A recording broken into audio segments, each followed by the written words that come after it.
Vamos a comenzar con las conferencias técnicas, digámoslo así, y en primer lugar, la primera conferencia tratará sobre la central hidroeléctrica de Gran Canaria.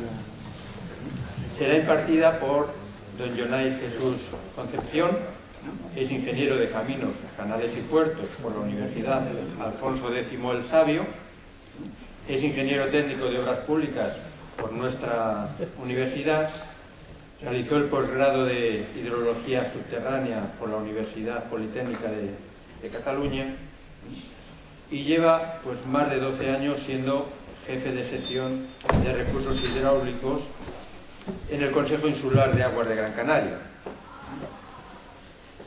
Ha realizado muchas y muy diversas funciones en este servicio y procuremos estar atentos a su charla, puesto que la central hidroeléctrica, tarde o temprano, pues, nos va a afectar a todos.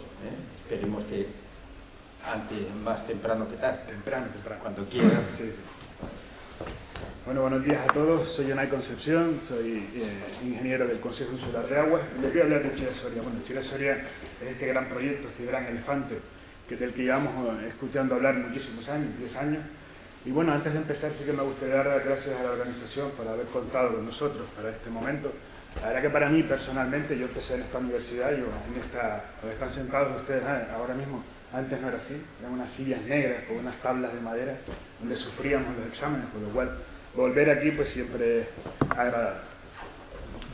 Bueno, la presentación le hace unos pequeños antecedentes. Dentro de los antecedentes vamos a ver cómo realmente el Consejo Insular llega a plantearse el bombeo reversible entre las presas de Chira y Soria. Una pequeña introducción. Vamos a ver el pronto, cuánto falta, qué ha pasado desde que sacamos información pública nosotros la concesión. Les haré un pequeño resumen del proyecto. El proyecto ha salido recientemente de información pública en este mes de marzo y ya les voy a enseñar los datos actuales del proyecto con los que ya estamos trabajando. ¿Qué representan las presas en el ámbito del proyecto? ¿Cómo hemos comprobado que las presas aguantan o no aguantan? Esto es un tema que ha sido muy polémico siempre. Las presas están preparadas para el nuevo uso que le vamos a dar. Vamos a hablar de ese tema e incluso vamos a hablar de cómo lo hemos comprobado. Chira es yo creo que una de nuestras presas más emblemáticas, ¿no? La más histórica. Y sí que había un desconocimiento sobre su cimentación, no teníamos el proyecto, generaba alguna incertidumbre. Hemos realizado diferentes estudios y se los voy a mostrar hoy. Luego hemos realizado diferentes estudios necesarios en el ámbito de las presas. Vamos a hablar del futuro del proyecto, ese pronto inicio de las obras que esperamos a corto plazo. Y luego acabaré con un resumen y una conclusión.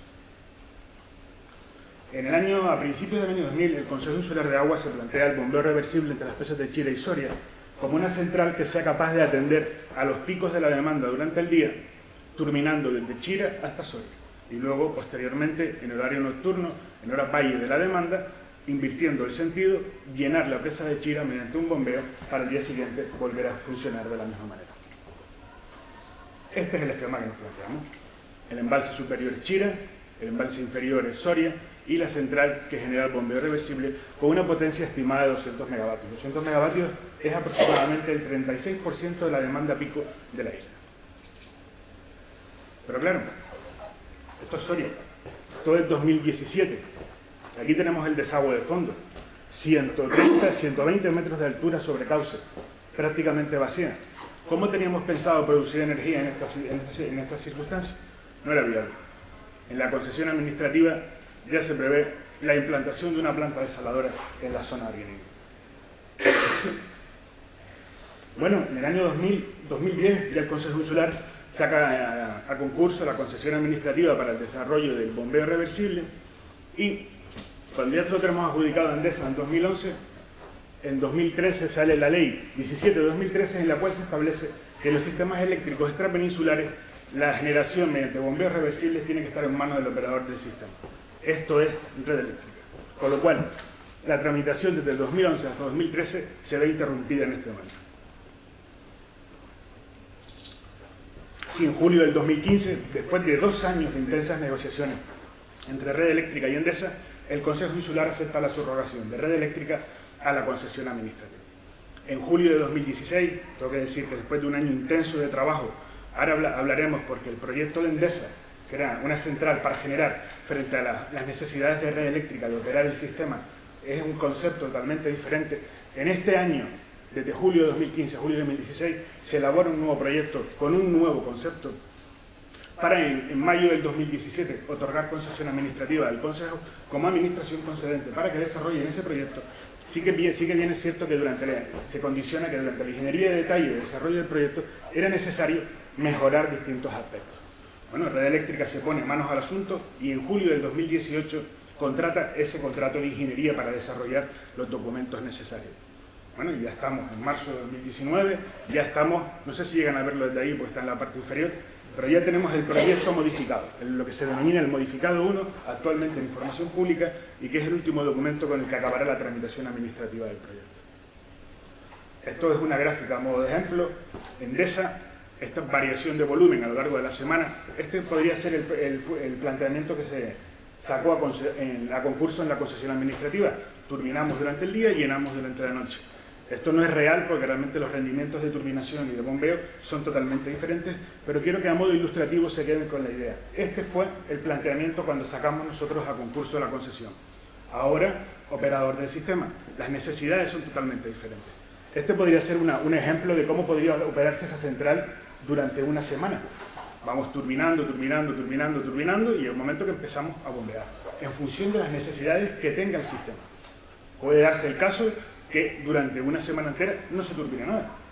Tenemos toda nuestra potencia eólica produciendo mucho, ¿para qué vamos a poner en marcha la central? No es necesario. O al revés, estamos en los meses de septiembre y octubre, donde realmente el viento aquí en la isla disminuye mucho. El funcionamiento de la central tendrá que ser mucho más intenso. Digo, con esto quiero dejar claro el cambio de funcionamiento de lo que es Endesa a Red Eléctrica. Este es el magnífico proyecto que tenemos en información pública ahora. Aquí arriba tenemos las presas de Chira y Soria, donde realmente se va a realizar el bombeo reversible. La planta desaladora en la parte inferior, que les comentaba antes, la concesión administrativa ya establece que es necesario aportar de forma externa agua al sistema para poder garantizar el funcionamiento. Y en la línea roja vemos el bombeo de esa agua hacia la presa de Soria. Y a su vez, desde la central, la línea de evacuación de alta tensión que llega hasta la subestación de Santa Ana. Perdón, si nos centramos en la zona de Arguineguín, donde tenemos la planta desaladora, aquí tenemos la planta de configuración paralela a la carretera GS500, aquí tenemos el inmisario y el misario, tenemos el inicio de la impulsión de agua producto y tenemos además el inicio de la senda turística. La senda turística es una instalación que se desarrolla anexa a la carretera 505, que es por donde van a discurrir todas las instalaciones que es necesario subir hasta la zona de las presas. Esta es la configuración de la planta desaladora, la que se está desarrollando actualmente, la dosificación de reactivos y el depósito de transferencia, la nave de proceso en sí de la ósmosis inversa y, como no puede ser de otra manera, la estación de bombeo para iniciar la elevación hasta la presa. La senda turística que les había comentado es anexa a la carretera 505, tenemos el tubo de impulsión, el cable de media tensión que es necesario subir principalmente para la estación de bombeo intermedia antes de llegar a la presa y el cuatritubo de comunicaciones para dotar de las comunicaciones necesarias a todas las instalaciones. Vamos a centrarnos ya en lo que es el bombeo reversible realmente, que es la parte estrella del proyecto. En la parte derecha tenemos la presa de Chira, en la parte izquierda tenemos la presa de Soria y en medio tenemos la central hidroeléctrica. Me gustaría que se fijaran en la central hidroeléctrica. La central hidroeléctrica se ha desplazado hacia la presa de Chira con respecto al primer proyecto por unas necesidades geotécnicas en torno a unos 500 metros y eso ha condicionado el desarrollo del circuito hidráulico, como veremos más adelante. Además, en esta línea vemos también los pozos de compuerta y la conexión con la línea de media tensión que es necesaria entre ambos pozos. Vamos a centrarnos todavía un poquito más en el circuito hidráulico. Esta imagen está al revés que la otra, ¿vale? Para que se puedan ubicar. En este caso tenemos aquí la presa de Chira y aquí tenemos la cola de la presa de Soria. De tal forma que tenemos toma de presa de Soria, toma de presa de Chira, pozo de compuerta, galería de presión, conducción forzada, chimenea de equilibrio, los grupos, chimenea de equilibrio de la aspiración, conducción de aspiración, pozo de compuerta y toma de la presa de Soria.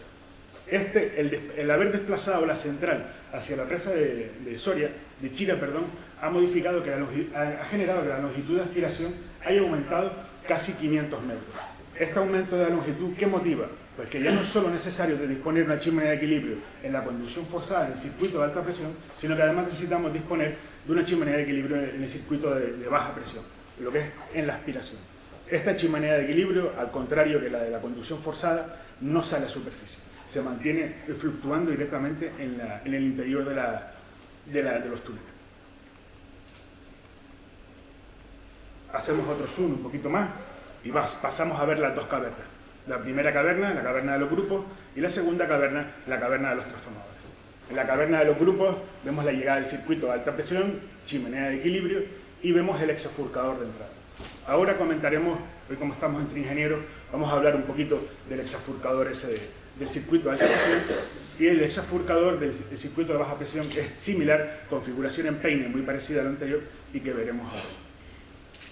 Este es uno de los cambios que introduce el nuevo proyecto. El hexafurcador de entrada del anterior proyecto tiene la configuración clásica, un primer bifurcador y luego ya la llegada final hasta la zona de turbina.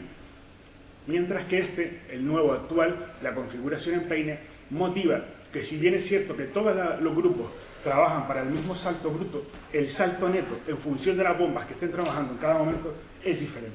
Y eso condiciona el posterior desarrollo de la producción y de operación de la central. Esta central, la anterior que había en el proyecto, todos trabajan a mismo salto neto.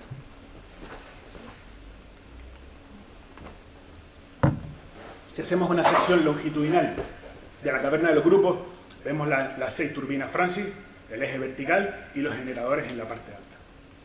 Si además hacemos ahora una sección transversal, para verlo un poquito más de detalle, vemos la llegada del circuito de alta presión, turbina Francis, eje vertical, el generador, y la salida del circuito de baja presión, que invirtiendo el sentido después, por aquí tendremos la aspiración para el llenado de la presa de Chile.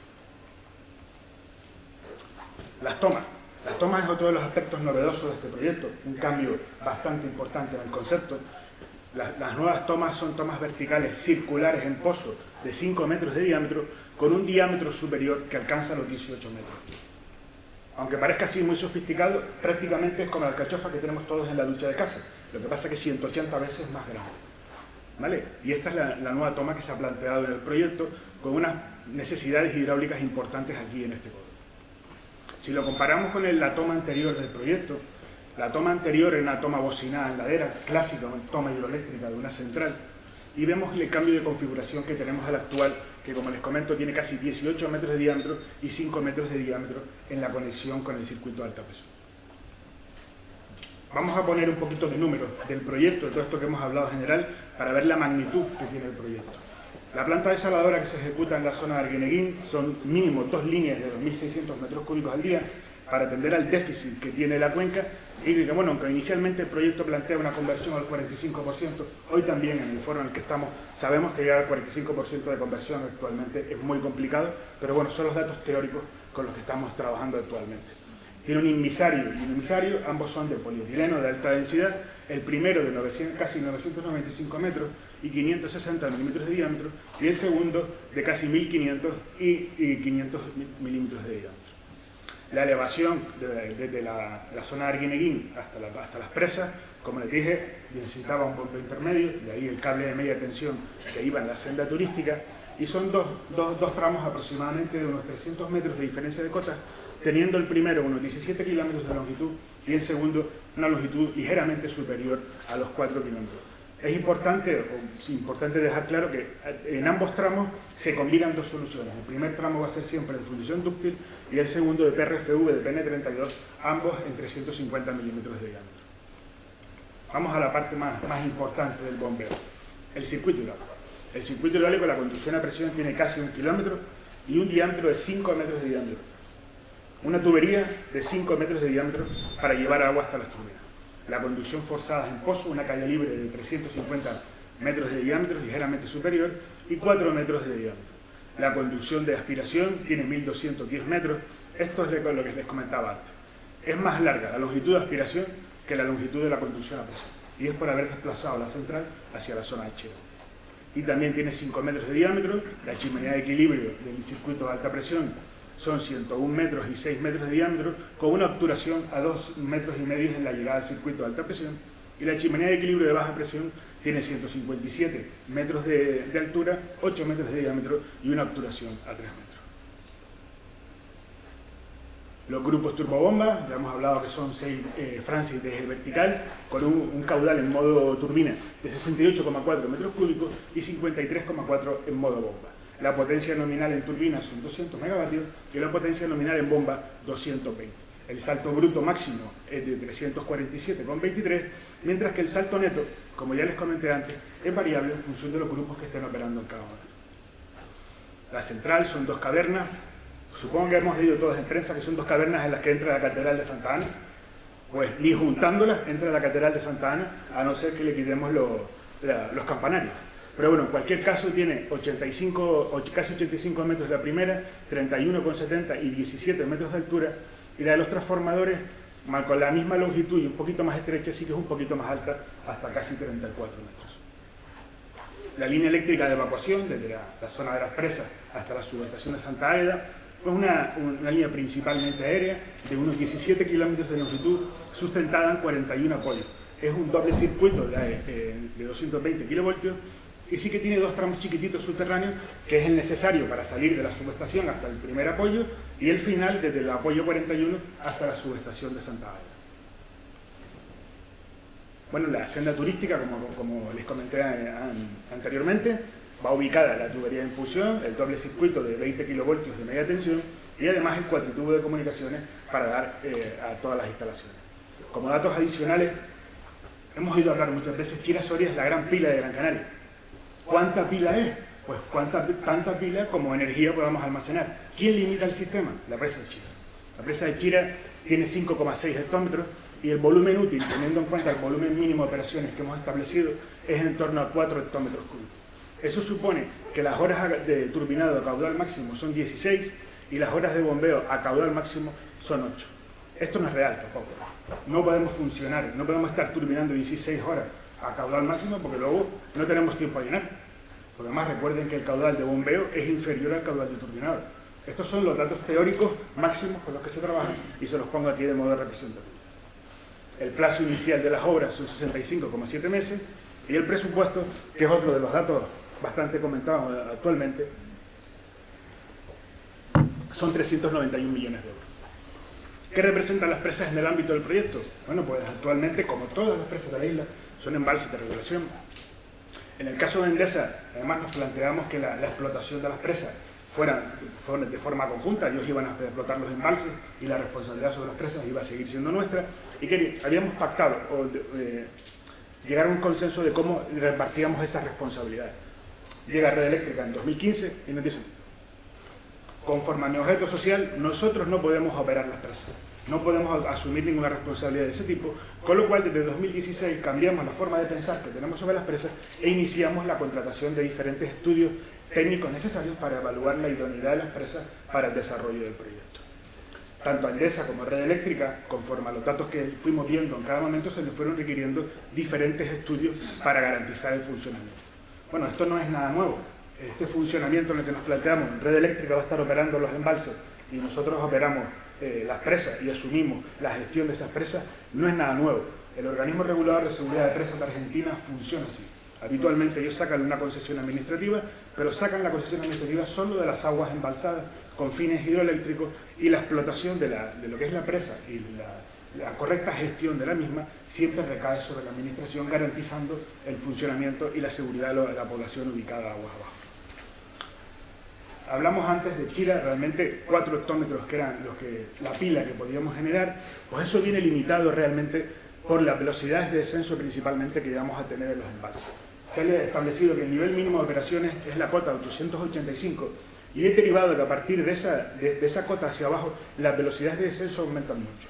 De hecho, en el tramo final de la presa, las velocidades de descenso podían llegar hasta 5 metros a la hora, 5 metros por hora.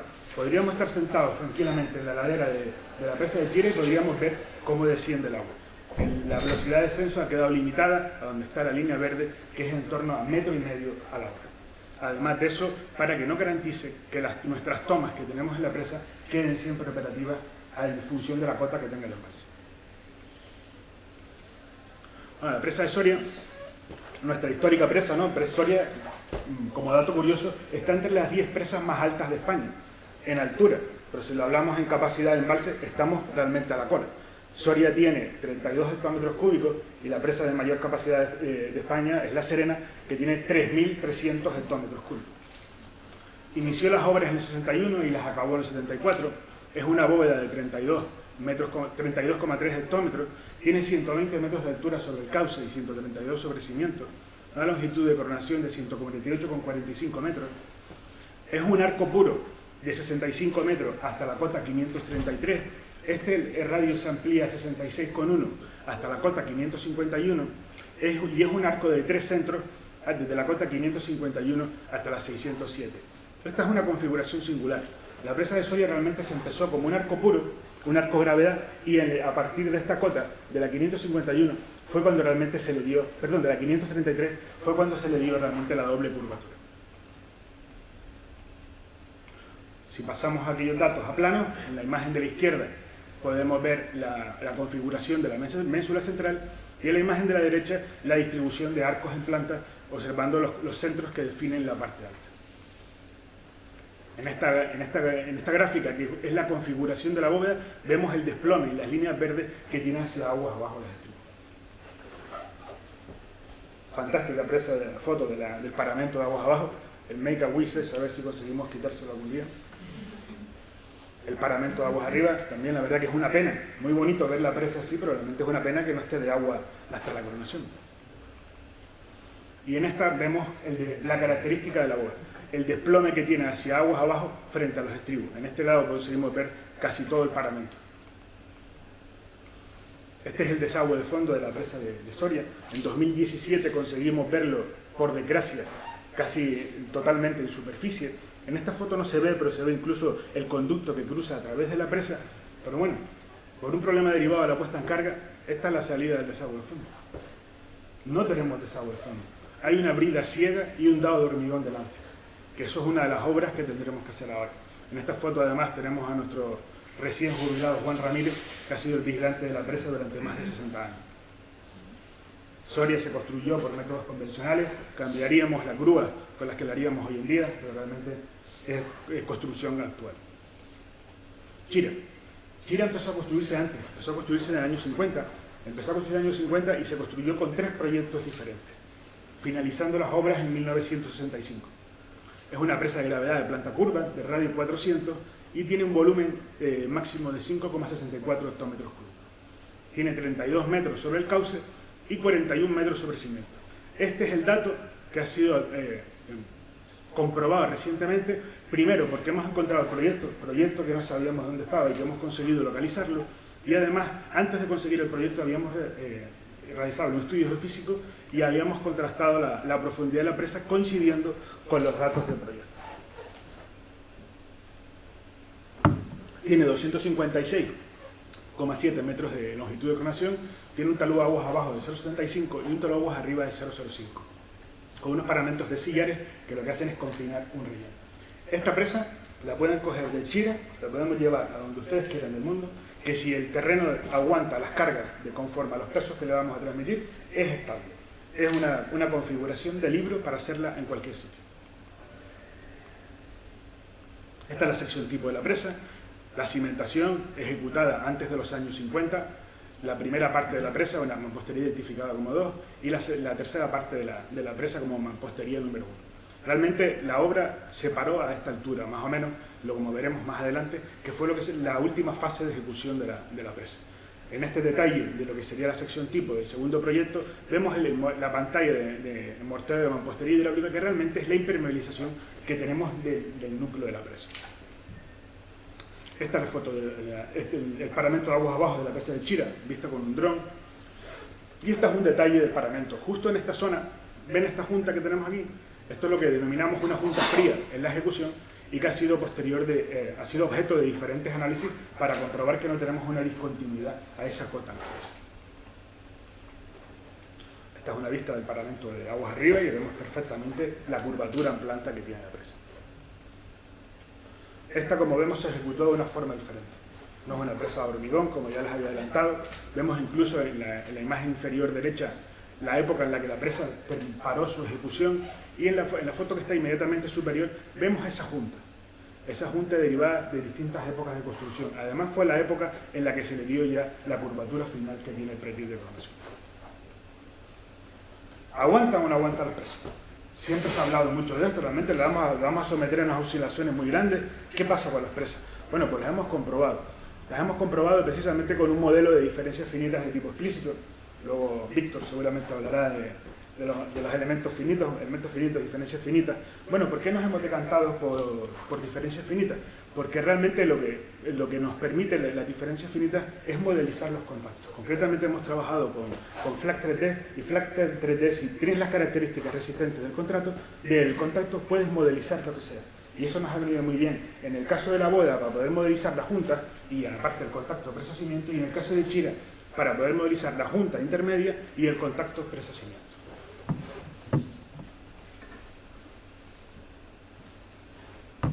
El modelo en 2D está basado en Morculon y el modelo en 3D es un modelo elástico lineal basado en Lavelo. Bueno, en la presa de Soria hemos realizado 3 modelos, un modelo 2D con el bloque central de 120 metros de altura y 2 modelos 3D con cimentación y sin cimentación, y además cada uno de ellos con 2 variantes, con presión en las juntas y sin presión en las juntas, que es un aspecto bastante importante teniendo en cuenta que en una presa boda de estas características la temperatura a la que se inyectaron las juntas es fundamental para garantizar su comportamiento como boda. Analizando el modelo 2D exclusivamente del bloque central, 120 metros de altura, hemos comparado cómo se comporta a peso propio y la hipótesis con empuje hidrostático, con objeto de poder valorar qué contribución, cómo se transmiten las cargas a los estribos, llegando a la conclusión de que la contribución del efecto arco de esta presa alcanza valores del 96%, quedando comprobado y garantizado el funcionamiento como una boda. Es importante, como ya les comenté antes, esta presa se empezó a construir como un arco de gravedad y luego pasó a una presa de doble curvatura. Eso se nota claramente aquí. La zona comprimida en la ménsula central no está junto al paramento de aguas abajo, sino que lo tenemos en el paramento de aguas arriba. Esto es derivado de la propia geometría que tiene la presa. Inicialmente nos llamó mucho la atención, pero luego comprobamos que tampoco tiene ninguna trascendencia en el comportamiento de la presa.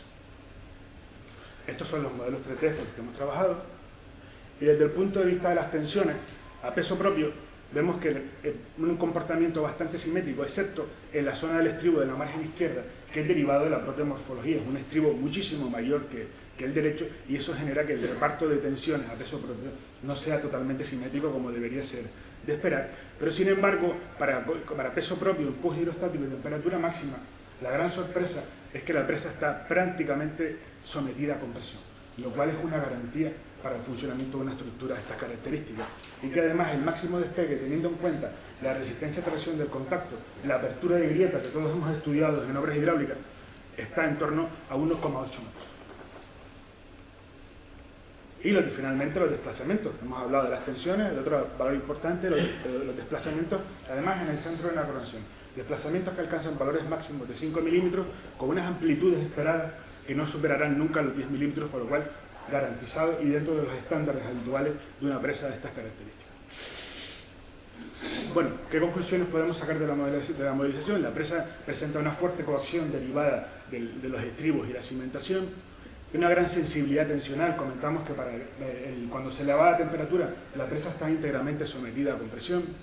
La tracción máxima es inferior al 10% de las compresiones, quedando garantizado el funcionamiento. Para elevadas temperaturas, como ya les adelanté, íntegramente sometida a compresión. El coeficiente de seguridad tensional es superior a 2, por encima de lo que establecen las guías técnicas del Comité Español de Grandes Presas. Y la compresión máxima es de 11 megapascales. 11 megapascales, y sabemos que una presa hoy en día, si le fuéramos a diseñar una boda de estas características, la llevaríamos hasta 14 megapascales, para intentar reducir al máximo todo el hormigón, con lo cual las necesidades estructurales que tiene son inferiores a las que se podrían esperar de una presa. La presa de Chira, hemos realizado también un modelo en 2 dimensiones, con un bloque central que está como una de bloques, 1 metro de espesor y toda la sección de mayor altura, un modelo 3D completa sin la cimentación y otro con la cimentación. Esto es lo que hemos comprobado, igual que hicimos con la presa de Soria. Hemos comprobado realmente qué contribución tiene en planta esa forma tan bonita que tiene la presa de Chira, ¿no? Esa curva de radio 400. Bueno, pues en este caso, comparando peso propio y empuje hidrostático, vemos que la contribución es del 3%. Con lo cual, desde el punto de vista tensional, no aporta prácticamente ningún beneficio, aunque desde el punto de vista del funcionamiento en sí, nos perdamos de vista de que es una gran viga curva, con lo cual, pues esa forma sí que ayuda al comportamiento. Este es el modelo 3D con el que hemos trabajado. Y hemos comparado, aquí realmente hemos hablado, la presa de Soria tiene 32,3 hectómetros cúbicos de capacidad, y hemos hablado de que la pila máxima son 4 hectómetros, con lo cual 4 hectómetros frente a 32,3 es muy poquito. Pero en Chira realmente esos 4 hectómetros es casi, mucho más de la mitad de la altura. Entonces, a efectos tensionales hemos comprobado el empuje hidrostático a nivel máximo de normal y el empuje hidrostático a nivel mínimo de operación. ¿Y cuál es la sorpresa? Que en ambos casos la presa está sometida íntegramente a compresión, con lo cual también queda garantizado el funcionamiento de una presa de estas características. ¿Dónde nos vemos tracciones? Nos vemos tracciones justo junto a la zona del estribo derecho. ¿Y por qué? Es debido al cambio de morfología. Pues es lo que en una presa de hormigón se llamaría un descabalgamiento de un bloque. Algo normal, que se aparezcan tracciones ahí, pero además están comprendidas dentro del 10% de las compresiones, con lo cual ni siquiera es nada que sea necesario resaltar. Bueno, la grieta en el caso de la presa de Soria, que no es tan importante, en la presa de Chile sí, es necesario comprobar cómo se comporta esa grieta. Y vemos que el máximo despegue en la zona del contacto presa-cimiento es de 2,1 metros, con lo cual es un valor bastante bueno para una presa de estas características. Y además, en el contacto de la junta fría que tiene a media altura, vemos que además ni siquiera aparece despegue.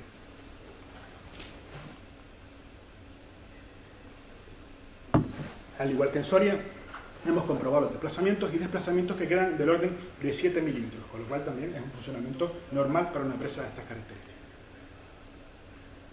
Bueno, la presa de Chira, como ya lo hemos adelantado, la curvatura en planta no aporta ningún beneficio tensional, pero sí que es cierto que a efectos de deslizamiento sí que aporta beneficios, que como ya les adelanté, es una gran viga curva. El análisis de sensibilidad realizado de la junta fría, derivada de diferentes etapas de construcción, muestra que no presenta ningún problema, aunque sí que es cierto que durante las obras que le vamos a cometer a la presa de Chira, sí que inyectaremos ese contacto para mejorar las condiciones y además tener más garantías sobre él. La tracción máxima está dentro del 10% de las compresiones y el coeficiente de seguridad tensional es superior a 2 en todos los casos, con lo cual cumple con todas las recomendaciones, igual que la presa de Soria del Comité Español de Grandes Presas. Y la compresión máxima es inferior a 1 megapascal, con lo cual totalmente deseable para una presa de estas características. Como ya les adelanté antes, la presa de Chira empezó a construirse con el primer proyecto de 1947 sobre una cimentación que ya estaba anterior a esa época. Una justificación no se sabía por qué realmente se cambió la presa de sitio. La presa empezó a construirse como 200 metros hacia aguas abajo y en algún momento se cambió y se decidió hacerla 200 metros más aguas arriba. Y sobre esto hay muchos artículos y muchos comentarios diciendo que realmente había un problema en la cimentación en aquella zona. Bueno, queríamos estar tranquilos de que había pasado ahí, no sé que fuéramos a tener algún problema con la presa. Además, caracterizar condiciones especiales que tuviera la cimentación, la profundidad que tenía y además lo que les he comentado, qué pasó aguas abajo cuando empezó a construirse la presa. Bueno, pero dentro de los trabajos realizados, hemos realizado geofísica en superficie y geofísica en pozo, llegando a este perfil de la presa, con lo cual queda garantizada la profundidad de la presa, conforme teníamos en los proyectos. La presa tiene entre 41 y 43 metros de profundidad y las condiciones de cimentación son adecuadas. Sí que es cierto que tenemos unas ginimbritas muy soldadas un poquito más abajo y unas ginimbritas no tan soldadas justo en la zona del contacto, pero sí que son adecuadas para las cargas que le vamos a transmitir y el comportamiento de la presa. Si lo vemos en sección transversal, vemos que la presa tiene con respecto al cauce los 32 metros que habíamos hablado y entre 41 y 43 metros de profundidad total. Además de todos esos estudios que hemos realizado, tanto a Endesa como a Red Eléctrica, en la fase que iban tramitando el proyecto, les fuimos requiriendo diferentes estudios. Y el primero de ellos que le habíamos pedido, que esto fue en la época de Endesa, es ¿cuántos sedimentos tenemos en la presa? Los sedimentos al final condicionan la cota de las tomas y la operación del embalse. Ya no va a ser tan fácil sacar los sedimentos de la presa cuando esté operando la central. Bueno, pues los sedimentos que tenemos en la presa de Chira, desde el año 50 hasta ahora, son casi 300.000 metros cúbicos. Es una aportación anual media muy baja, con lo cual no va a presentar ningún problema para el desarrollo de la central. Sí que es cierto que con estos sedimentos tendremos que hacer algo ahora antes de empezar con las obras. Y en el caso de Soria, sorprendentemente los sedimentos son menores, son inferiores a 180.000 metros cúbicos y además están concentrados desde aquí hacia aguas arriba, porque en estas zonas donde está el azul que se utilizó para la construcción de la presa. Hemos estudiado también las laderas. Al final, cuando sometemos un embalse, un terreno, lo tenemos saturado y de repente, en condiciones prácticamente instantáneas, le quitamos ese agua, se queda saturado y podríamos tener un deslizamiento en alguna de las laderas. La única ladera que presenta algún problema es una ladera próxima a la toma, en la presa de Soria, a la cota 560 más o menos, que sí que tiene un coeficiente de seguridad para esas condiciones saturadas próximas al 1. Y que este sí que será necesario actuar sobre él en algún momento, pero sin embargo en la presa de Chira las condiciones, los coeficientes de seguridad están todos siempre por encima de los taludes de 1,5. ¿Qué nos queda esperar del proyecto? ¿Qué futuro espera? Bueno, pues desde el punto de vista del titular, que es el Consejo Insular de Agua, esperamos que la próxima semana salga a licitación el proyecto de adecuación de estas dos presas. Es un contrato de ingeniería bastante importante para nosotros, 360.000 euros de base de licitación, donde vamos a actualizar las aportaciones, cuantificar adecuadamente las avenidas, teniendo en cuenta la clasificación que tiene la presa. Vamos a hacer el estudio de regulación completo de toda la cuenca y además vamos a ver los efectos de la laminación que tienen los embalses. Con respecto al sistema hidráulico, vamos a actualizar tomas, desagües de fondos y aliviaderos, todo ello mediante CFD o SPH. Realmente son los dos métodos que tenemos hoy en día para modelizar hidráulicamente conducciones a presión de este tipo, aunque esperamos que vayamos por el lado de los CFD. Tenemos modelos numéricos de las presas, los modelos numéricos eso los vamos a actualizar teniendo en cuenta lo que se vaya a desarrollar durante el proyecto. Realizaremos cálculos estructurales necesarios, por ejemplo, el aliviadero de la presa de Chira es una estructura que tenemos que modificar, ese aliviadero, el control de entrada bajo la zona del cuerpo de presa incumple todas las condiciones hidráulicas que podríamos diseñar hoy en día. Y es necesario drenar e inyectar adecuadamente cada una de las presas.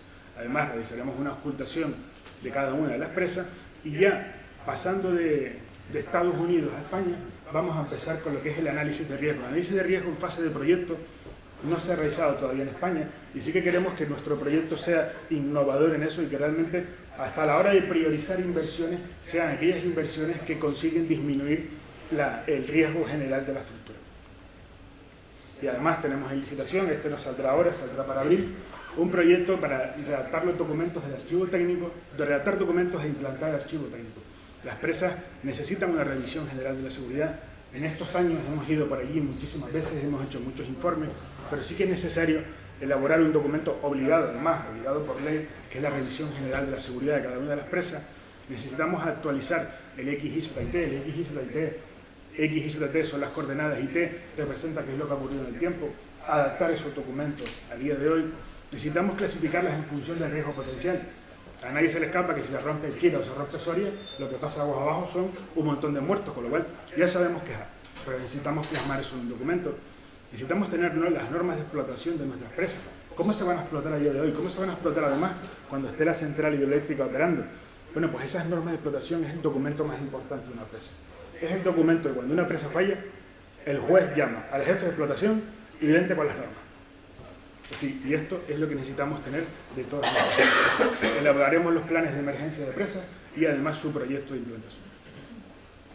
Bueno, y desde el punto de vista del concesionario que es Red Eléctrica, bueno, ya tenemos el modificado 1, que es el que le hemos comentado antes, que se ha entregado ante el órgano sustantivo, porque no perdamos de vista, nosotros somos los titulares, hemos sacado la concesión, pero esto es una actividad industrial que tramita el gobierno de Canarias.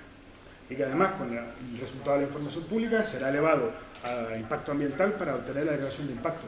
Y lógicamente, después de eso, irán al Ministerio. Red Eléctrica no se va a gastar un duro hasta que no tengan esto, que es cómo van a ir cobrando ellos la inversión que van realizando. ¿De qué forma el Ministerio le paga esos 391 millones de euros? Y el inicio de las obras, conforme a los plazos que van a Red Eléctrica, están previstos para este año, para finales de este año. Bueno, el modificado actual de la presa, del proyecto de la central hidroeléctrica, es el documento final de tramitación administrativa. Ya con este documento se obtendrán todas las autorizaciones y el resto de trámites que haya que ir haciendo serán modificados necesarios o acuerdos entre el concesionario y el Consejo que se irán realizando sin toda esta larga tramitación administrativa para agilizar el proceso y además serán muchas cosas que se resolverán durante la propia obra. Las presas de Chira y Soria, como les he adelantado someramente, presentan buenas condiciones para el desarrollo del proyecto, si bien es cierto que es necesario adecuarlas en distintos aspectos que les he comentado. Bueno, con las inversiones que ha realizado tanto el Consejo como Red Eléctrica, Chira Soria es una realidad. Chira Soria es un proyecto con una inversión ya que supera los 30 millones de euros, con lo cual ha comenzado, está en su fase final de tramitación. Lo único que resta es definir el día que empiezan las obras y que conforme a los plazos que baraja Red Eléctrica están previstos para este año. Antes de terminar, el Consejo Insular, dentro de los actos del Día Mundial del Agua, tenemos prevista una jornada sobre gestión de empresas sostenible de empresas de impacto, viernes y sábado que viene, que incluye una visita a la presa de Soria el sábado, con lo cual quedan todos invitados, solo tienen que entrar a nuestra página de web e inscribirse. Pues nada, muchísimas gracias y cualquier cosa que quieran.